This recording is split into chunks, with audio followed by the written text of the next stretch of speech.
शैलपुत्री, एक नई सोच। आज नवरात्रि का पहला दिन है और यह केवल एक पर्व नहीं बल्कि एक नई सोच की शुरुआत है। हम सभी माँ शैलपुत्री की पूजा करते हैं, उन्हें फूल अर्पित करते हैं, दीप जलाते हैं और उनसे शक्ति की कामना करते हैं। लेकिन क्या हमने कभी यह समझने की कोशिश की है कि उनका वास्तविक संदेश क्या है? शैलपुत्री अर्थात पर्वत की पुत्री, अडिग, अटल और अजेय।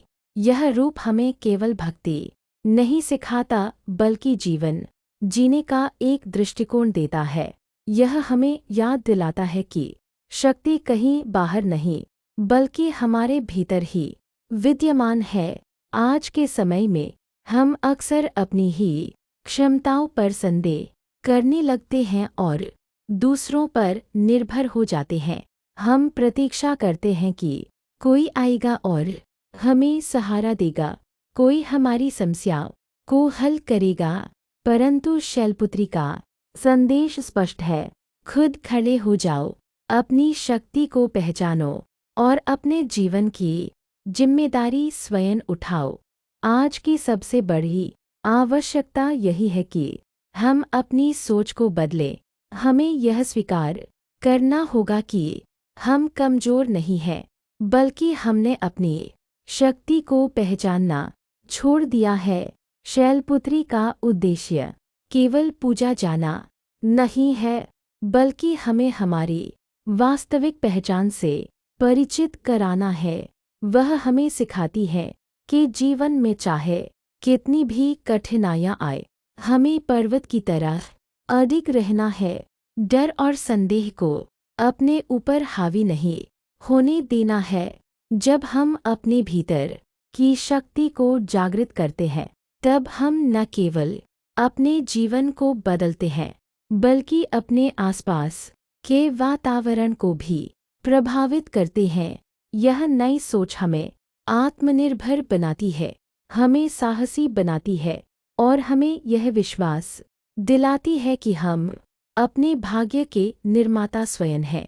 इसलिए आज इस पवित्र अवसर पर हमें केवल पूजा तक सीमित नहीं रहना चाहिए, बल्कि उस शक्ति को अपने जीवन में उतारना चाहिए। हमें उठना होगा, अपने डर को पीछे छोड़ना होगा और अपने आत्मविश्वास को आगे बढ़ाना होगा। हमें यह समझना होगा कि परिवर्तन बाहर से नहीं, भीतर से आता है। जब हम अपने अंदर की शैलपुत्री को पहचान लेते हैं, तब हम किसी भी परिस्थिति का सामना करने में सक्षम हो जाते हैं। यही वह नई सोच है जो हमें आगे बढ़ने की प्रेरणा देती है।